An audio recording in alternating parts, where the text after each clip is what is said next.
আসসালামু আলাইকুম। আজকে আমি মেডিকেল টেকনোলজিসদের কিছু সমস্যা সবার সামনে তুলে ধরব। ১. সরকারি হাসপাতালে দীর্ঘ সময় ধরে জনবল নিয়োগ না হওয়ায় অধিকাংশ প্রাইভেট হাসপাতাল ও ডায়াগনস্টিক সেন্টারে অত্যন্ত অল্প বেতনে কাজ করতে বাধ্য হন। ২.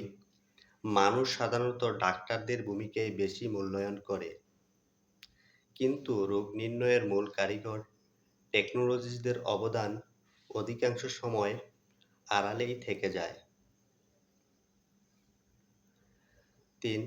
ল্যাবরেটরিতে প্রতিদিন বিভিন্ন প্যাথোজেন সংস্পর্শের কাজ করতে হয়, যা তাদের স্বাস্থ্যের জন্য মারাত্মক ঝুঁকি তৈরি করে। ৪. জনবল সংকটের কারণ দেখিয়ে অধিকাংশ প্রতিষ্ঠান একজন টেকনোলজিস্ট রাখে, যার ফলে তাদের মানসিক ও শারীরিক ক্লান্তি সৃষ্টি হয়। ৫.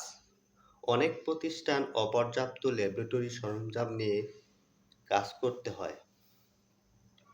এখন জানব মেডিকেল টেকনোলজিসদের কি টেকনোলজিসদের নির্ভুল রিপোর্ট দেওয়ার ক্ষেত্রে বাধা সৃষ্টি করে। ১. ল্যাবে সাধারণত মানুষের আনাগোনা ও অশান্ত পরিবেশ। ২. রোগীর অধৈর্য হয়ে দ্রুত রিপোর্ট চাওয়া। ৩.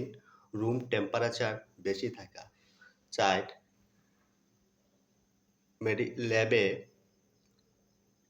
ল্যাবে রিয়াজেন্টের মেয়াদ উত্তীর্ণ থাকা।